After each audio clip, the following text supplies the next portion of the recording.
Good morning. Hello, hello. How's everybody doing on this Friday, July 14th, 2023? Just bear with me while I set up the Rockfin account here.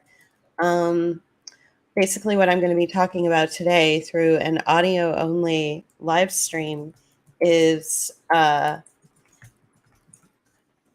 series of subjects that I'm going to condense into about an hour. Um, let's see, I just need to get my Rockfin information up there. All right.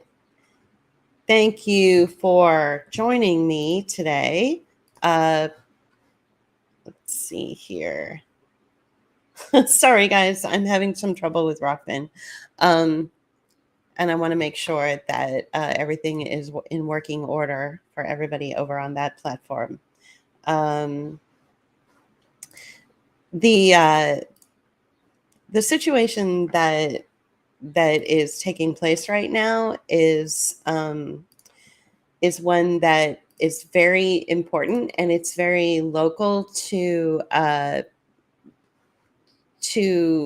us right now, to what's happening in our neighborhood. And if you recall, JP and I have mentioned multiple times that we live in a neighborhood just outside of Pittsburgh, Pennsylvania, called McKees Rocks. And so McKees Rocks is considered, the media would have you believe that it's one of the more dangerous neighborhoods. It's not really that dangerous. It's just that it's been basically left to blight. There is, there's very little opportunity for people here. Most of the people that live here are, in some kind of situation where they're dependent on services. They, they are maybe coming off of drug addiction. Maybe they are recently released from maybe they were recently incarcerated. So McKees Rocks over time has become one of these communities where there are lots and lots of nonprofits that exist in order to create the wraparound services to tag and track people in that are living below the poverty line. How's that? So there's a lot of language going out about how the new movie, The Sound of Freedom, is basically just cover for creating an opportunity for the tech industry to tag children. Most of the people that are going to see The Sound of Freedom are already like middle class. They're not they don't have to worry about their children being abducted.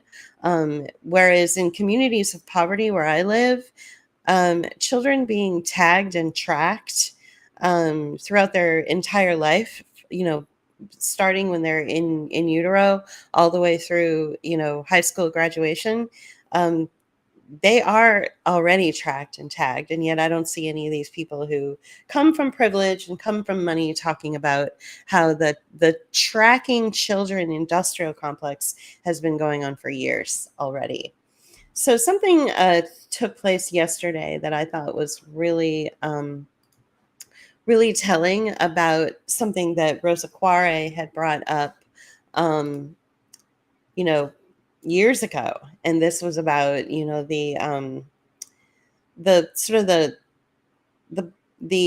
the destruction of local communities, so that, or smaller towns and smaller neighborhoods, so that individuals who live in those small towns and small neighborhoods would be forced to move into concentrated blocks of more surveilled and controlled neighborhoods in bigger cities like Chicago or San Francisco or New York. And so really just kind of pushing out the outer regions of these bigger cities and forcing people to leave those outer regions and then moving them into the concentrated areas that are more urbanized, where those people could be controlled and they would have less access to freedom of movement and things like that.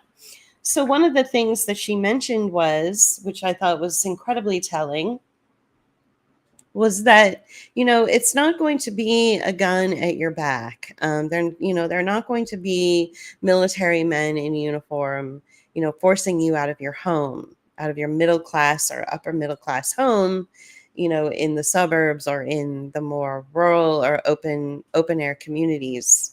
It's really just going to be, a continuation of either benign neglect or so-called improvements to the area, um, to force people to have to find other ways of getting around and other ways of living. Or, things like maybe your post office will close and suddenly you won't get your mail delivered and you have to get in a car and travel a great distance just to get your mail every day. Things like that would force an individual to say, you know what, I can't live like this anymore. I need simplicity in life, not complications. And so people would then, of their own choice and of their own volition, then move into these concentrated blocks that are maybe not exactly what you would consider, like the American dream, where they have to live in an apartment with people above them, people below them, and people on either side of them. There's not a lot of greenery and not a lot of open space. There may be a lot of festivals nearby, and there may be a really great coffee shop nearby, and maybe you can walk to the grocery store and you can have everything at your fingertips. And I'm not saying that there's anything wrong with a life like that. I have a friend who's a bachelor who has his own service business who lives like that, and he's perfectly fine. So no judgment for people who do live like that. But for those people who, want a bigger house and, bigger land and more land and, more wide open spaces and more access to nature, this isn't a good thing. So I want to bring your attention to a local story. Oh, let me just get to the screen. Okay, so I don't know if you guys can see this, but this is happening in my neighborhood. This is called Gazette 2.0, and it's sort of an offshoot, very, very small, very local paper here in McKees Rocks, Pennsylvania. And this particular story was written yesterday, and what it is explaining, or what it's announcing to the residents, is that a major street ramp that every resident uses is going to be closed off to the public. And so this is a huge inconvenience for a good 4 or 5 months, a huge inconvenience. Now you might be thinking, okay, big deal. It's a huge inconvenience for the public to have to go miles out of their way and get stuck in traffic jams in order to go from, one place to another. So I would say that the public has a right to be frustrated with this Department of Transportation closure, because there are so many things that the Pennsylvania Department of Transportation should be focusing on in McKees Rocks. For instance, the rubbled out streets, the fact that there are such huge potholes and there's a sinkhole right out in front of my front door. There's all of this blight in the community, and the roads are terribly affected by this. And so instead of focusing their efforts on fixing up the roads for the entire community, what they're doing is they're closing off a ramp, and they're saying that, the ramp needs care, sure, but not as much care as our local streets need.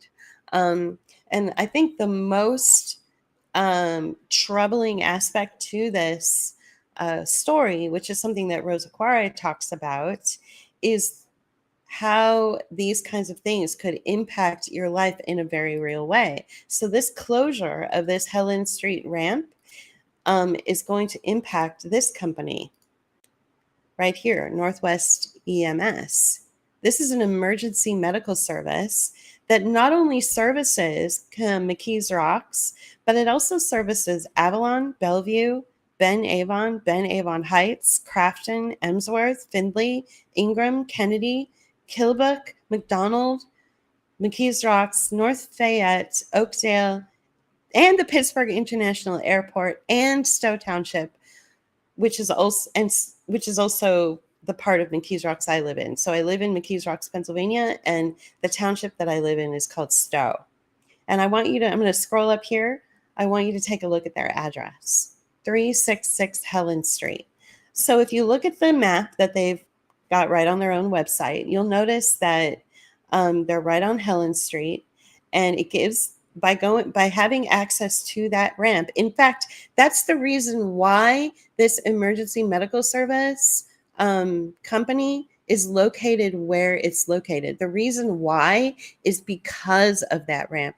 That ramp gives them quick, easy access to those dozen or so communities that I just read off to you. By closing that ramp for 6 months or so, it's going to make it so that the emergency crew is going to have to go miles out of their way and cross over train tracks and most likely be encumbered and affected by the trains that are coming. So can you imagine being in North Fayette, Pennsylvania, calling for an ambulance because grandma is having a heart attack and the ambulance can't get there in time because they're stuck waiting for a train to cross?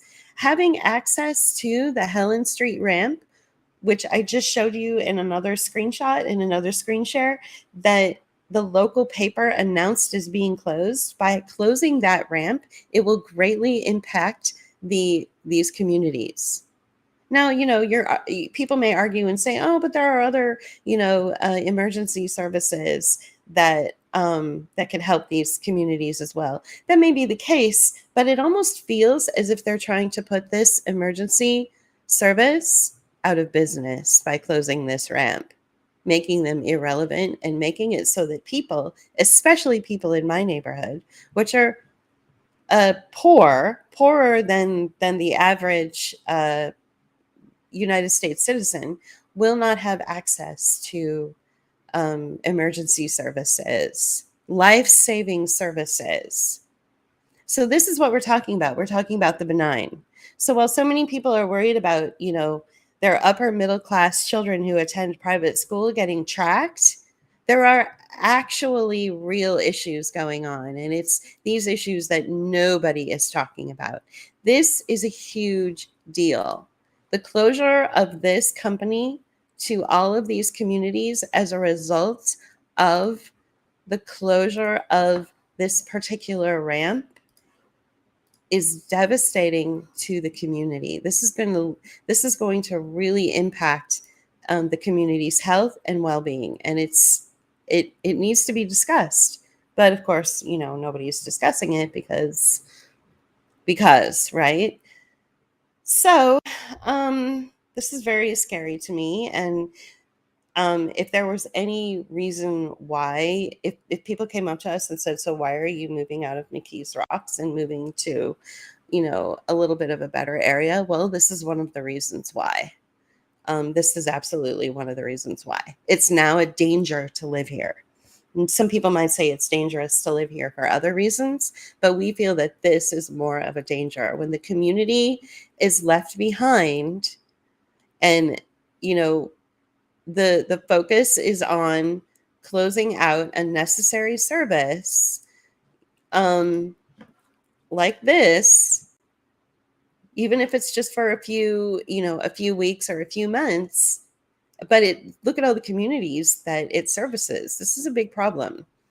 All right. So I wanted to show you guys that, and I wanted to make you aware that these are some very real issues that are taking place in local communities that you may not even be aware of. All right. So now that I've showed you some local McKees Rocks news, I want to remind you that we talked about this long before COVID. Long before COVID, we took an audio from Rosa Quare and we shared it, and we created uh, some visuals and some music to it. So we took her audio and then we built on it using our own visuals and music. So it's called Social Equity. And this was before the age of COVID. This was right before, or right at the very, very beginning of the COVID experience, and when the whole COVID situation was deployed on us.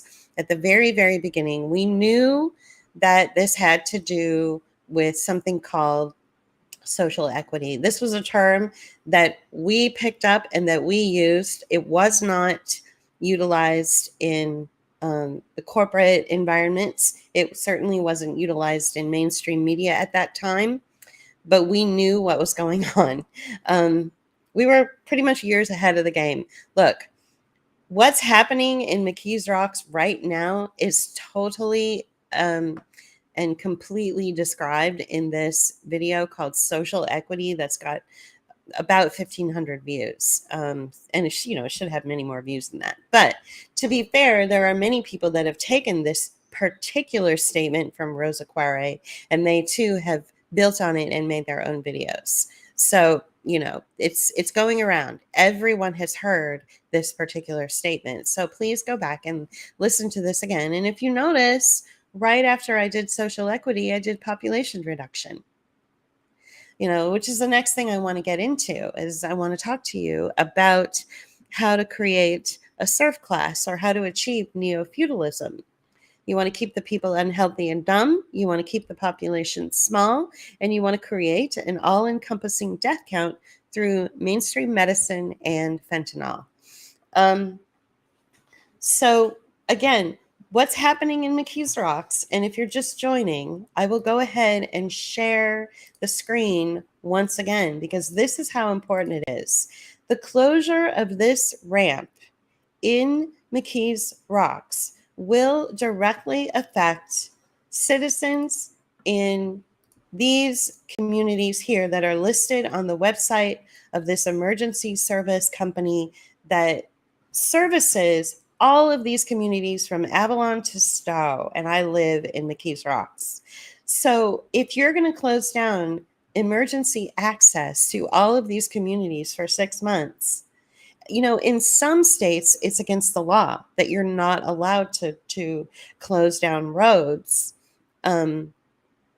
when those roads are almost specifically designed for emergency vehicles. The only reason that Northwest EMS is located at 366 Helen Street is because of its easy access to these communities, so that they can serve these communities when they need them.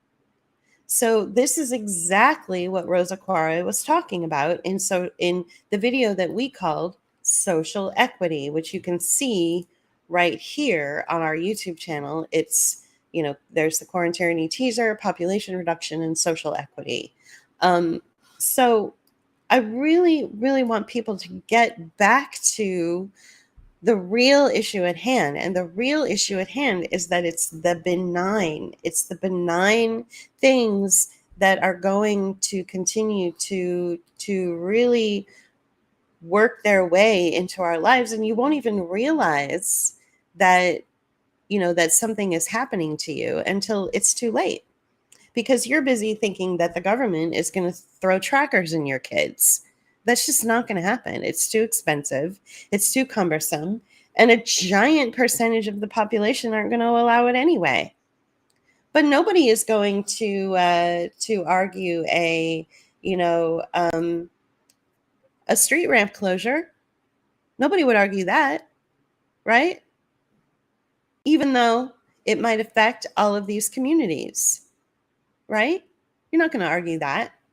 I mean, come on, we need to fix our street ramps, right? So, this is something that people need to pay closer attention to. So what I'm going to do next is I'm going to read off a 25 thread tweets, and it's, to me, it's fantastic. It's one of the best things that I have seen in a while. It's it perfectly illustrates what's going on. So if you see here, I tweet how to normalize serfdom, and I say how to normalize serfdom, and then I retweeted myself when I said an awesome 25 tweet thread. You see that? So now I'm going to go through it. So George Mack is the one who tweeted it, and he has all these graphs and everything. So let's go through it. What is ignored or neglected by the media but will be studied by historians? He's asking. Here's the full list of 25 examples. All right, so here we go. Let's see. Number one, what happened to mental hospitals? So the theory is that the USA decided to treat more of the mentally ill at a community level, which was failed. Or two, they had a new hope in a wonder drug called Thorazine, which didn't work as they had hoped. So if you look at the rise of mental hospitals, there are more people in a mental hospital than in prison, or as many people are in prisons as there are in mental hospitals. Why isn't the media talking about this? Why isn't the media talking about anything positive? Look at this, the rise of negative media. And then look at all the graphs. Since 2010, the media massively increased headlines that use fear, anger, disgust, and sadness. It has also decreased articles of neutrality and joy. And so it's no surprise that few media outlets are covering this meta point. Your social media influencers are not helping this, this rise of negative media.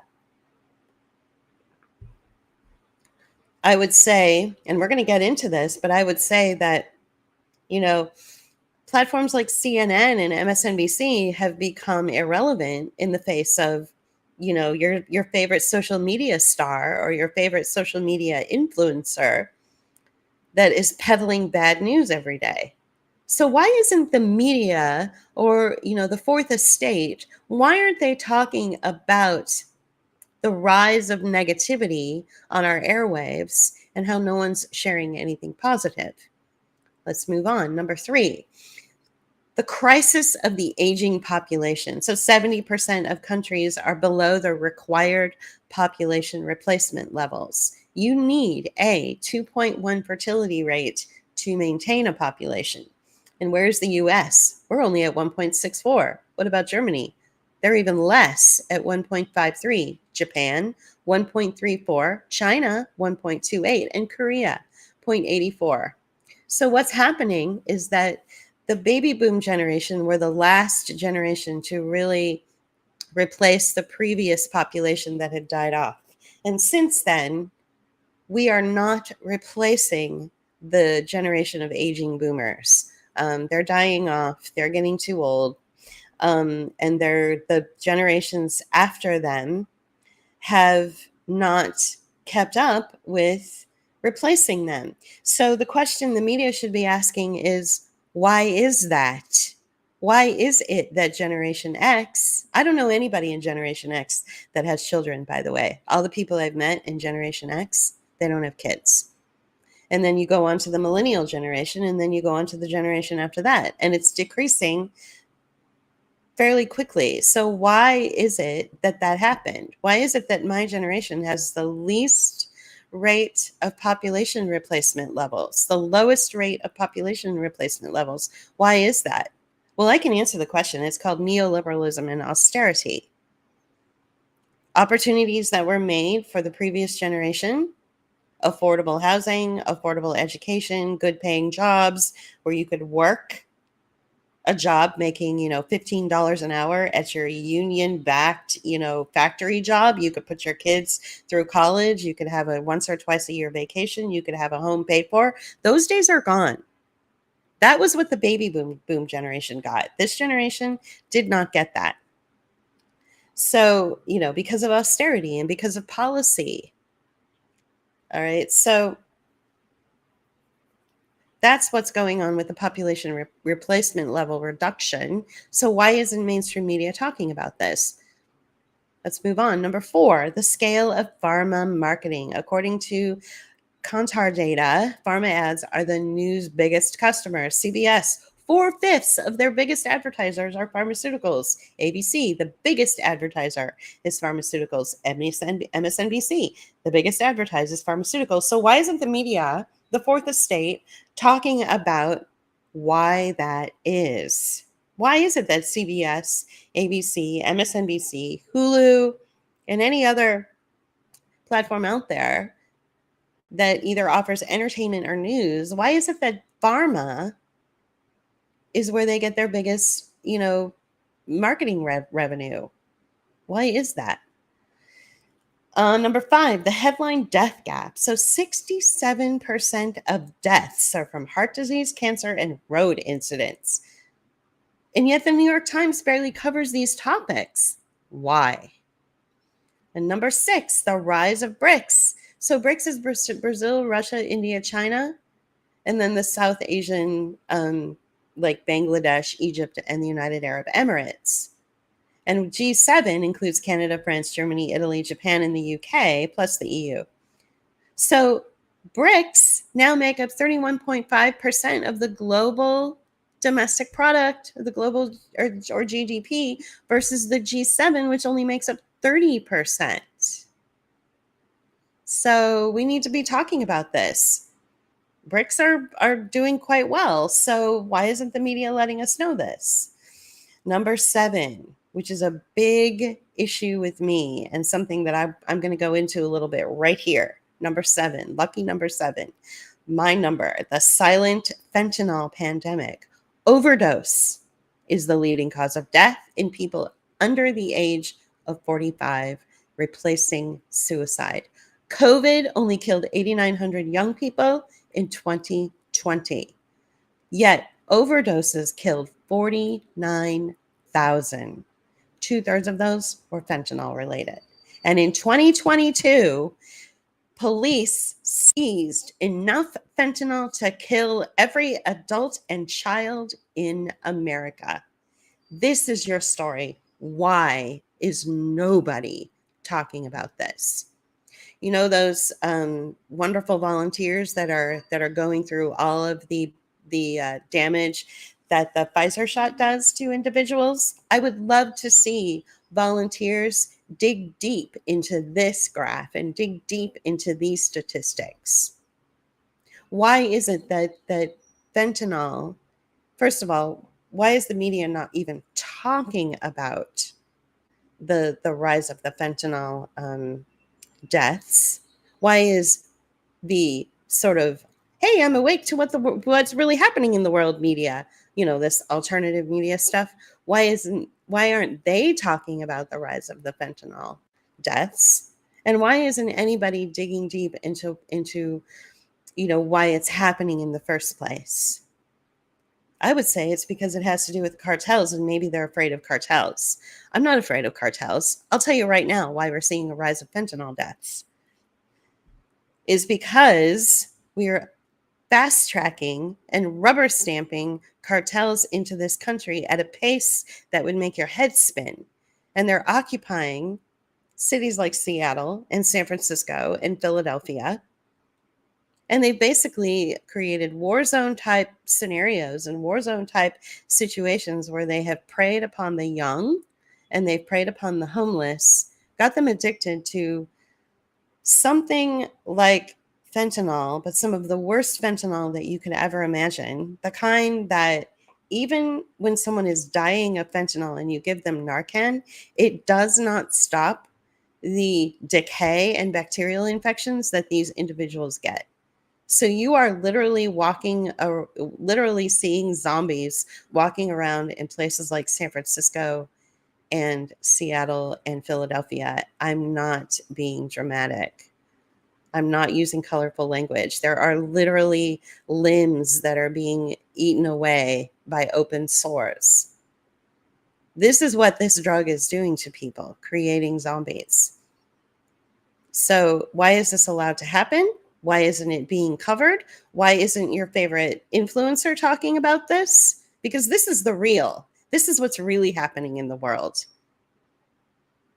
You know, I don't think your daughter that goes to tumbling class and ballet class and goes to private school and has all the best things in life and can order organic food whenever she wants. I don't think that she is under the risk of being tracked because you decided to go see a movie, or you decided to chastise people who did go see the movie and tell them, you know, that movie, The Sound of Freedom I'm talking about, and tell them, oh no, this is cover for tracking. Please, tracking has been going on for ages. Ask anybody in my neighborhood. Ask any of the fentanyl addicts who are tracked and then told that they can they can be a part of something called harm reduction, which is basically a modern day version of let them eat cake. Sure, give them all the drugs they want. In fact, let's set them up in private hotel rooms and they can just kill themselves slowly. And then we could just dispose of the bodies. And you know what? In some cases, they don't even dispose of the bodies. If you follow Adam on Twitter, he goes by Better Soma. He runs a deli in San Francisco. He has literally had to take the shirt. I'm not being hyperbolic. I'm not being creative by using this term. I'm saying he took the shirt off of his back, he took it off his body, and he had to lay it over a dead body that he found because emergency services hadn't shown up at all to either remove the body or at least try to bring the body back to life. Why isn't anybody talking about that?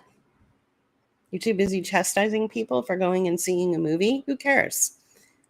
When are they going to make a movie about this? No, should be front and center. The COVID narrative in your favorite broadcasters and your influencers is over. This is your new thing. This is what you need to be talking about. Number 8, the rise of obesity. You know, that just goes without saying. Like, you don't even need to talk about it. They made this really amazing graph where they start from 1993, I believe, and go all the way up to the current time. And they show you how, you know, the obesity levels have risen like incredibly in the United States over the last 20 plus years. Why isn't anybody talking about that in very real ways? Why isn't your favorite podcaster talking about this? Okay. The UK housing market inflation, and I would say that this goes for the whole world. It's the most unaffordable since Victorian times. 93% inflation in 28 years. In 1994, it was 4.4 times the average salary. And in 2022, it was 8.5 times the average salary. This is how you create neo-feudalism. This is how you create a serf class. This is what you do, is you keep the people unhealthy and you keep the population small. And number 10, the lost lockdown generation. Why isn't anybody talking about this, including your favorite social media influencer? Reading ability in the United States is at the lowest it's been in 30 years. Math scores are the worst since tests began in 1969. 50% rise in mental health emergency room visits for young people. And this has been swept under the rug. What else do you need to do to create a serf class and create neo-feudalism? Oh, I don't know. How about keeping the people stupid? Reading ability in the United States is the lowest it's been in 30 years. If I told you that I lived in a community where adults may not know how to spell their own name and may not know what words mean, would you believe me? I wouldn't have believed me before I moved here 5 years ago. Number 11, the homeschooling boom. Check out these statistics. In 1971, there were only 78,000 kids homeschooled in America.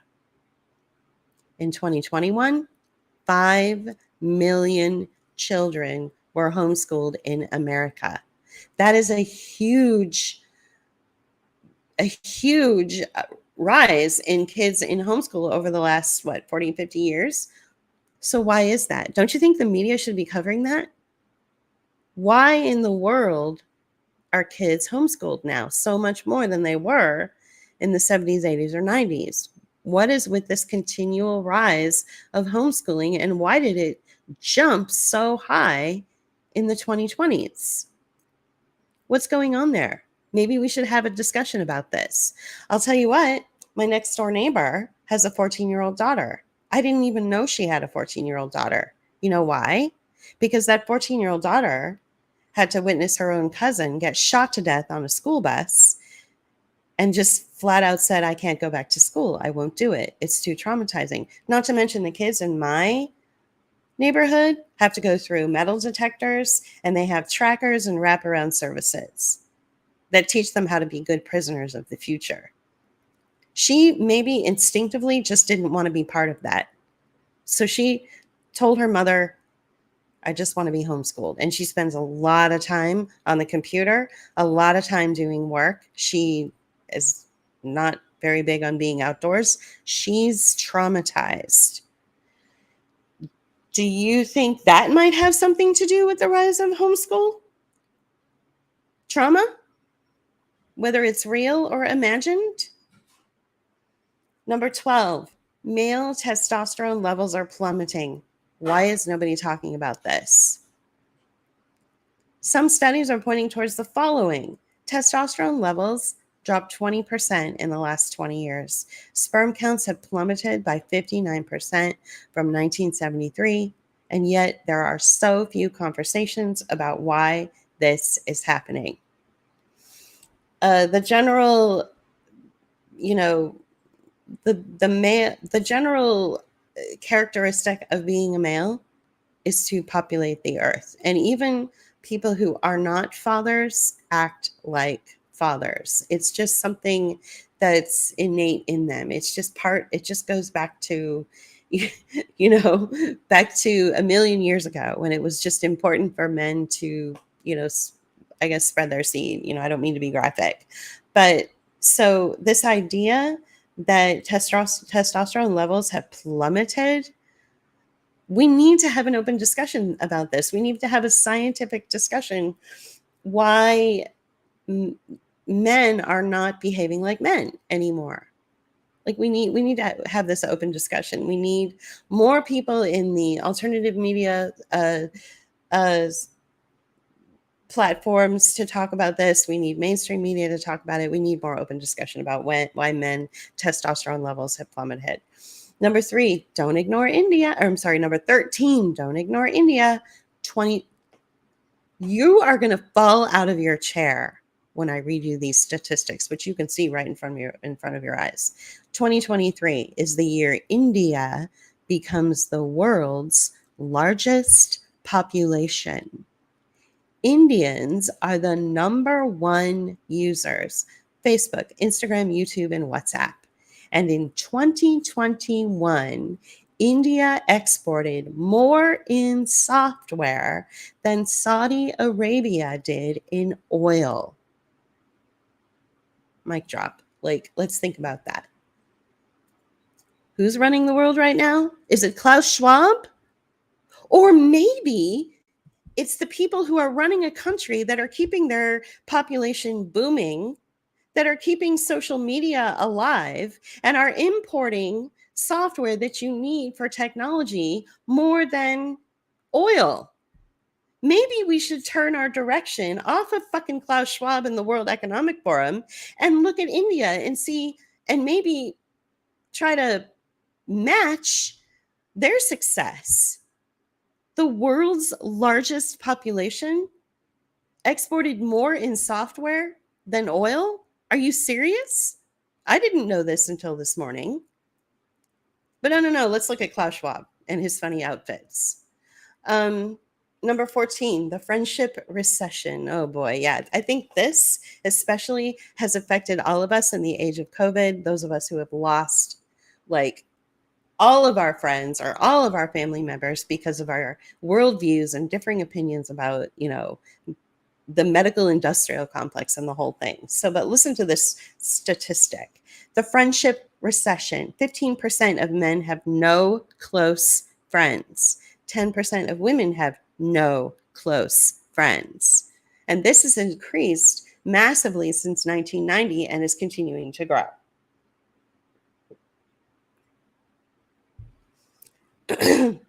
This is where we need psychologists to come in to the frame. I need to see more psychologists on my feed talking about why 15% of the population, 15% of the population of men have no close friends and 10% of women have no close friends. I need to find out why. Is it the rise of narcissism?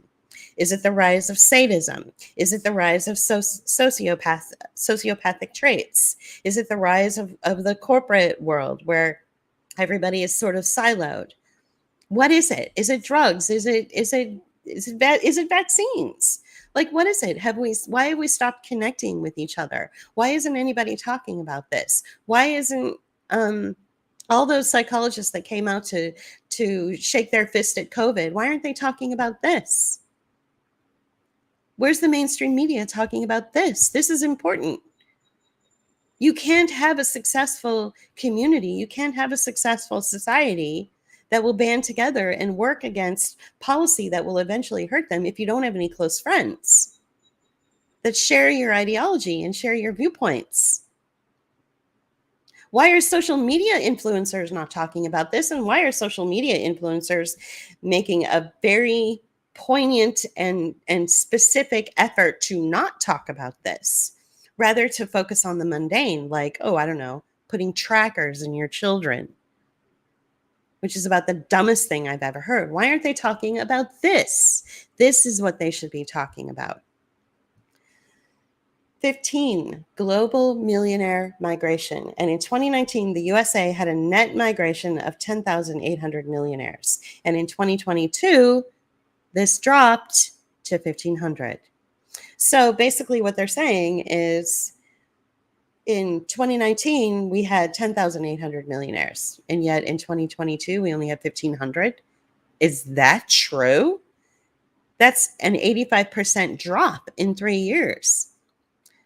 How to achieve neo-feudalism. How to achieve neo-feudalism. Make more poor people. Reduce the millionaires, reduce the middle class, reduce. Oftentimes I use this statement that pretty much blows everyone away. I would go around telling people that there's a billionaire every 80 blocks or so in San Francisco. But how do you think there's a billionaire every 80 blocks or so in San Francisco?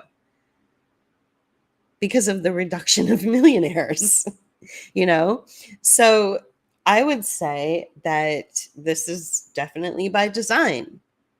If you're a millionaire now or a multimillionaire now, you better be doing anything in the world that you can to become a billionaire, or else you're going to fall into lower income level brackets and lower demographics. Okay. So this is something we want to look at too. How to achieve neo-feudalism. That's what his tweet thread should have said. How to achieve a serf class. These are the 25 ways that you achieve a serf class, by the way.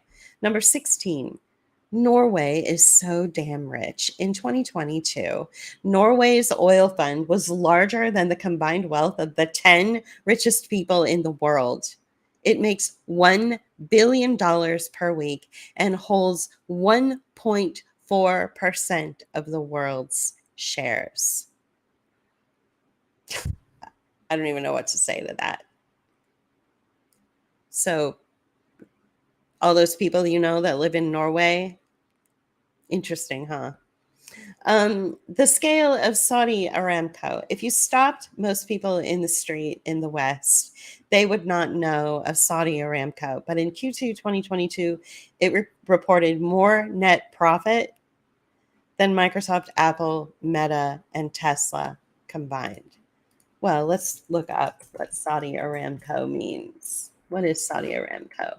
Where energy is opportunity. Saudi Aramco, officially the Saudi Arabian Oil Group, or simply Aramco, is a Saudi Arabian public petroleum and natural gas company based in Dhahran. And as of 2022, it's one of the largest companies in the world by revenue and has repeatedly achieved the largest annual profits in global corporate history.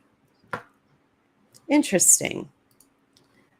So there are big companies, sure, but then there is Saudi Aramco, and it reported more net profit than Microsoft, Apple, Meta, and Tesla combined. Who runs the world? Number 18. YouTube is the new TV. You know what I hate seeing more than anything in the world? And I've been seeing it for about 10 years on social media, I guess. Turn off your TV. Turn off your TV. Well, I have news for you. People turn their TV off, I would say, around 2006. We're heading into 2024. That's almost 20 years that people haven't really been watching TV. Why? Because TikTok and Snapchat are associated with Gen Z by the media, but YouTube is another level. 1 in 5 teenagers reports being constantly on YouTube. So the next time I see that meme, I'm going to create my own meme that says, television is irrelevant.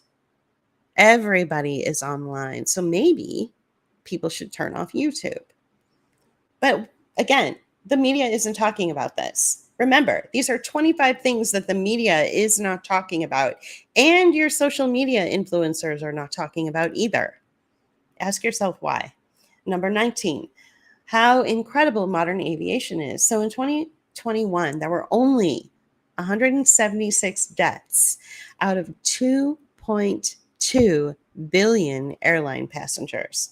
But in the same year, 1.3 million people died in road accidents. So the airline industry might be the human's most profound achievement to date.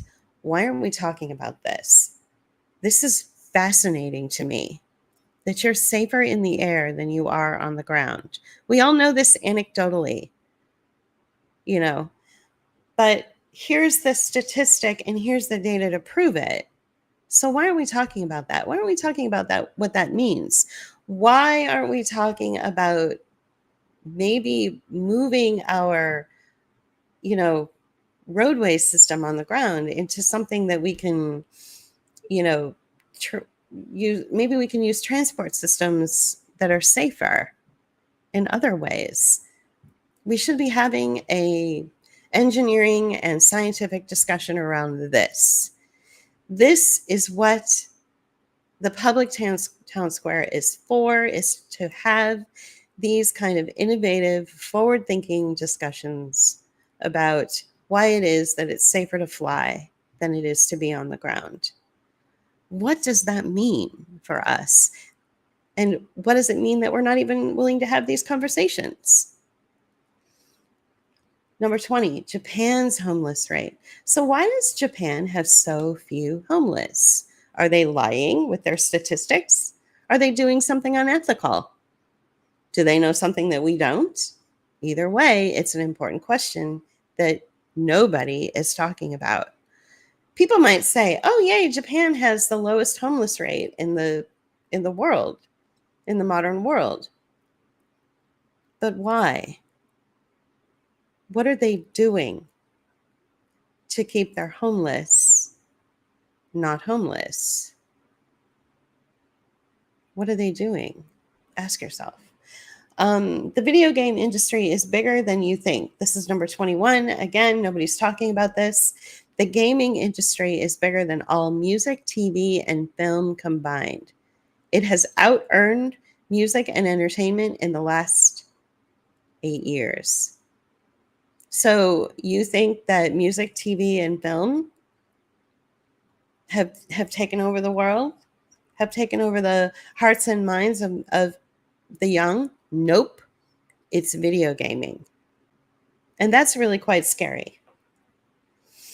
Number 22, inflationary industries versus deflationary industries. Why are hospital services and college tuition fees getting more expensive, and yet TVs and software are getting cheaper? Let's have a conversation about that. Don't you think that something like having access to a better education should be more affordable than getting a new TV or getting a new software program that you can upload on your computer so that you can watch your Netflix easier or clearer or faster or whatever? Don't you think hospital services, like emergency services, for instance, should be more affordable and more attainable than toys? Number 23, the great tech neglect. The UK government recently posted a job for the head of cybersecurity, £57,000 a year. However, you contrast this with Singapore, which pays politicians $750,000 per year. So, there's facts and then there's facts. And why aren't we discussing why it is that politicians are getting so much more money than somebody, say, like the head of cybersecurity, which takes engineering skill and an actual skill? Why are you paying these people so low? Ask yourself that.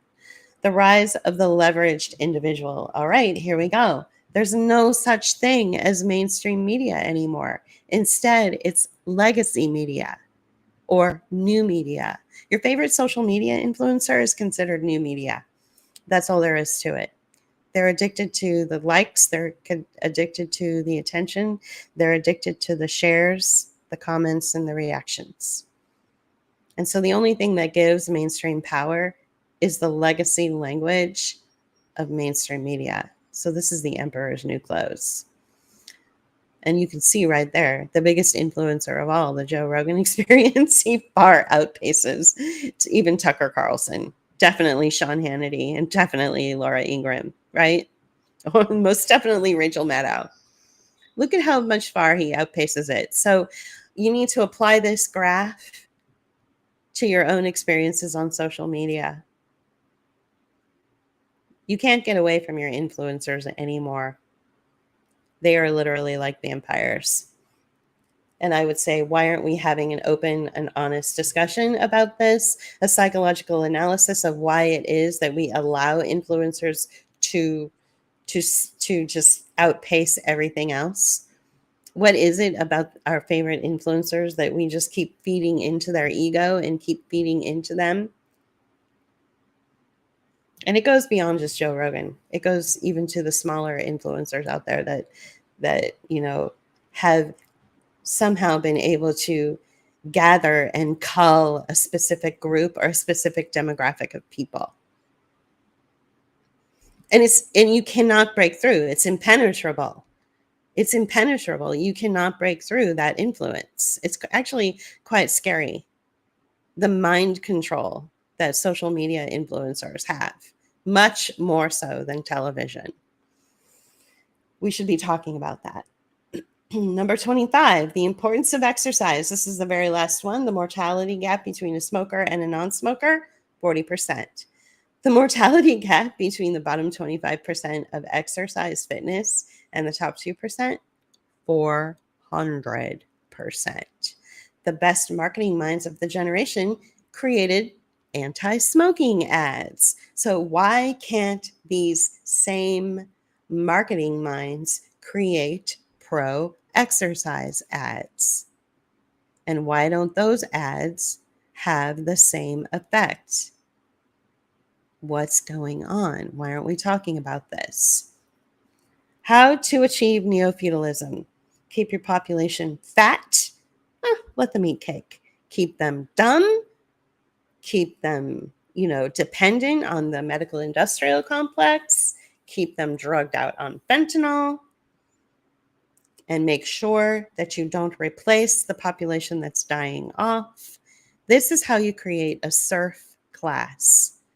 This is a global wide effort, but it's especially hitting the United States particularly hard. The United States is the experiment in creating the new surf class. And these 25 different tweets that I just read off to you explain exactly how they're doing that. I would recommend reading this. All right. So let's move on to the very last thing I want to talk about. I've got a few minutes left. The next thing I want to talk about is Gavin Newsom. So let's see here. Gavin Newsom recently shared a tweet. So let's start from the beginning. Gavin Newsom recently shared a tweet. So Jonathan Zeckerson says, why did Gavin Newsom delete this tweet? And what was the tweet? A school board in Temecula decided to reject a textbook because it mentioned Harvey Milk. So California is stepping in. We're going to purchase the book for these students, the same one that hundreds of thousands of kids are already reading. If these extremist school board members won't do their job, we will, and we'll fine them for their incompetence. So why did he delete this tweet? So my very first thought about this was because Harvey Milk was an icon for gay rights. And right now, what's trending is trans activists' rights or trans rights. And what are trans rights? Trans rights are farmer rights. So anything having to do with like a gay icon or the LGB movement is going to take away from the trans activist movement. Okay, so that's where I thought that this was going first. And so that's why he deleted his tweet, or so I thought. But then I went in a little bit deeper. And JP and I had a longer discussion about this. And it gets a little bit more nuanced. So he deleted the tweet. And then he did this. He went live. And he said, Temecula School Board rejected a textbook used by thousands. So he basically said the exact same thing he said in his tweet. But if you notice, he didn't mention what book it was. He didn't mention that it was the Harvey Milk book, legendary icon, right? Legendary gay icon. In his live stream, all he said was that the Temecula School Board rejected a textbook, but he didn't say which one. So he announces on his live stream, which has about 200,000 views, he announces from the office of the governor of California's Twitter page that he is going to overrule a school district. And he's basically wagging his finger at them and saying, how dare you ban books? We don't ban books in California. I'm overriding your decision, and I'm going to make this mysterious book, which I won't mention, I'm going to make it available to everybody. So there's a couple of things going on here in the background. First of all, JP reminded me that books have publishers. And if the Temecula School District was sharing a book about Harvey Milk without the permission of the publisher, then that could have been an issue. So that's a real benign reason why a school district may pull a book. Okay, so there's that. Second reason is that this live stream that Gavin Newsom did was a direct response to something we witnessed happen to Ron DeSantis a few months ago, where he was accused of banning books. Now, as you dug a little bit deeper, you discover that Ron DeSantis hadn't actually banned any books at all. That was just media, telling lies as usual. But it doesn't matter if anything is true or not in the world of social media and in this new paradigm that we live in. The first lie is always the one that's believed. And so the liberal class believes the lie. They believe that DeSantis banned books, but he didn't. So why is the governor of California, who has not made an official announcement that he's running for president, why is he acting like he is by saying, oh, well, we in California, we don't ban books? It's a direct response to the DeSantis issue, the accusation that he banned books. So why is he doing that? Is he getting ready to pivot and posture and announce that he's running for president? Is this part of the setup for that announcement?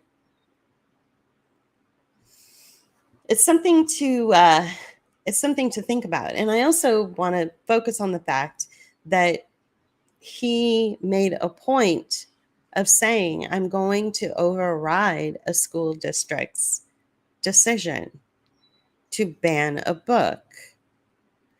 It's not about a book anymore. It's about a dictator overriding a local district or a local county's decision to do a thing, whether it was to ban a book or not, whatever it is, to lock down a community, keep a community open, just you name it, anything. It's a governor saying, I'm going to override a local community's decision to do a thing. And so I think that's what we need to be looking at as well. But I also think that he used the book situation to pivot and respond to this story about Gavin Newsom Ron DeSantis allegedly banning a book. So there's a couple of different things going on with this story, which I felt that was really, really interesting and that we should be paying attention to. Okay, so I want to thank you guys for joining me today. Hopefully you were able to hear everything that I had to say. And if you would please share this audio stream with anybody that you feel might benefit from it, that would be amazingly helpful to us as we try to build our platform against serious opposition.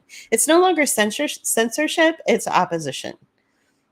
And it's not controlled opposition. It's sort of I consider this war. There are social media influencers who are on the attack. They're not attacking us personally, but they're attacking the minds of individuals that should not be co-opted like this.